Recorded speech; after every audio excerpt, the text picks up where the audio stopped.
This is Janjo, and I'm building a deck, yeah!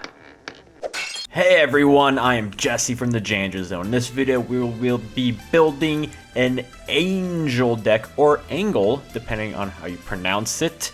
So with that said, if you want to help support the Janjo Zone further, definitely check out my merch and my Patreon. And if you definitely want to request a deck profile or discussion for the channel, check out my Patreon for further information. So with that said, let's get started. Want to support Janjo? Get your name in videos or request content for the channel? Then check out my Patreon for exclusive perks, content, and stretch goals. Alright, so the basis of the video was that I wanted to make an angel deck, or a fairy deck. We're going to use the prime guy, it's Archlord Zerato. And this guy is actually pretty decent. He cannot be normal summoner set, but he has to be special summoned by tributing one face-up warrior of Zera from your side of the field, while the Sanctuary Sky is on the field. If the field is on your field afterwards, you can discard one light monster from your hand, destroy all monsters on your opponent's side of the field. Doesn't matter if they're face-up, face-down, doesn't matter. So that's pretty good. Unfortunately, he needs the Sanctuary Sky to be summoned and for his effect to get off. But, you know, that's okay. I think we can figure something out. So, first off, I'm running Zera. I might end up doing the Zera Deville and maybe Zera the Mint the next 2 weeks. We'll see. If you have any suggestions, you know, comment. But we're going to be playing 3 Warrior Zera and 2 Archlord. Archlord, you could run 3. I'm going to run 2. Because he can be a little bricky. But you could run 3, wouldn't be the worst. But you do kind of need to run 3 Warrior Zera, since, well, you need him. And the other card you need is the Sanctuary in the Sky, which we're going to run 3. So what this card does, it's a field spell that battle damage to a controller of a fairy monster from a battle involving that monster becomes 0. So you're not going to take any battle damage with, like, Archlord Zerato. I mean, we mainly pretty much just want this for his effects. We are running a couple fairy monsters that we'll get to, but to search some of these cards out, we're running 2 terraformings. We don't need 3. It's a bit too bricky because I rather run to more of these and, you know. And then we're gonna run the 2 Rotos that we can to search out Warrior Zera. But with that said, he's not a light monster or a fairy, but he is a warrior, so we're going to run some other warrior monsters to make real use of this reinforcements. But in terms of the fairies, the only other ones we're running is Hysteric Fairy, just so we can get some use out of it. And it's 1800 attack monster.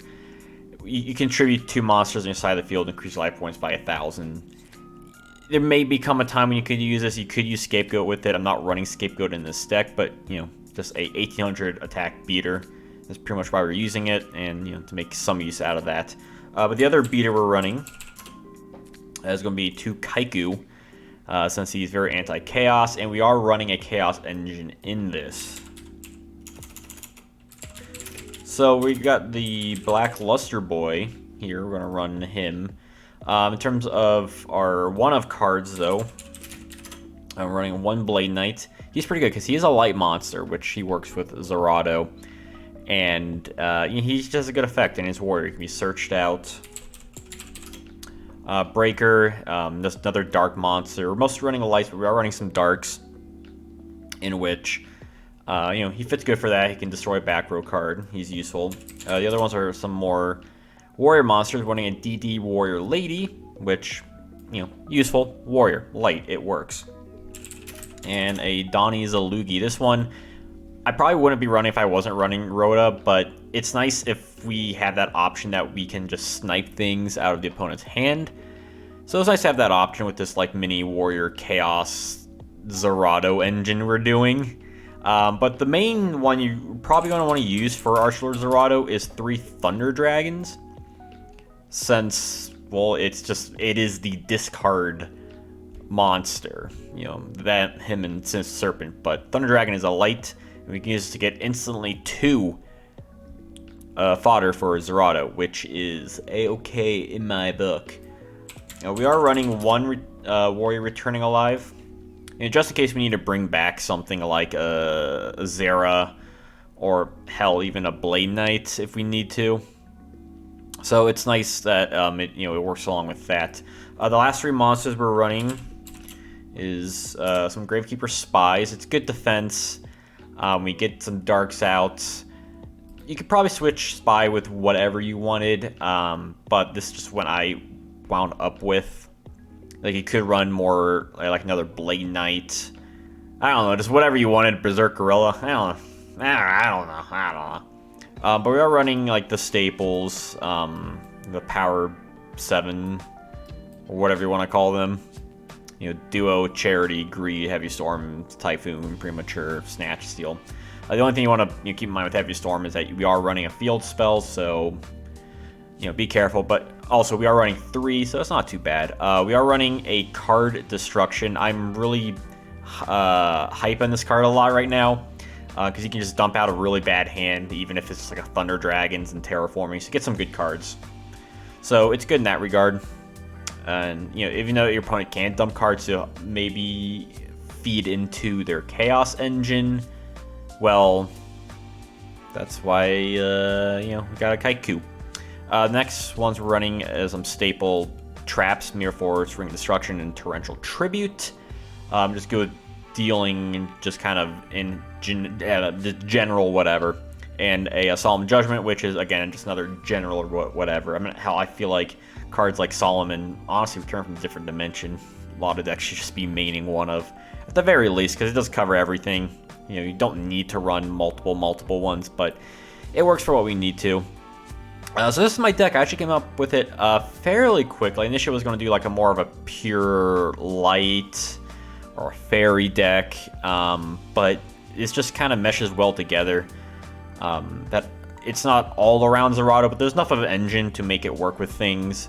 You got Zero, which doesn't have bad stats. I mean, 16-16. It plays around Tsukiyomi in that regard. You can search cards out with Rhoda and Terraforming, and Zerato is just another heavy-hitting beater you can get on the field to wipe things out with our mostly light engine. Let's see, out of the 20 monsters we're running, let's see, 1, 2, 3, 4, 5, 6, 7. So almost half is dark, but still running a decent chunk. And the only one that isn't dark or light is Zera, which is, I mean, it fits the theme of Zera, I suppose, with going with Archlord and Mazera. But, yeah, I felt like running some other ones. You could probably switch out Hysteric Fairy for something. Before I had Kaiku, I was going to run Skilled Dark Magician just to have something with a little higher power. I mean, we already have cards that kind of, like, they're pretty aggro as is, I would say. But definitely, like, you definitely need to run the Thunder Dragons. For sure, if you're doing Archlord Zerato. You could run another Warrior Returning Alive. You could run a Call the Haunted. There's some changes you could swap out here and there, but generally I think it all meshes well together. So yeah, let me know what you think about this deck, what changes you would make. And again, if you want to request one, comment down below and I may get to it. But if you want to ensure one, check out my Patreon for that. So until I see you all next time, have a wonderful day. My grandpa's deck has no pathetic cards, Kaiba.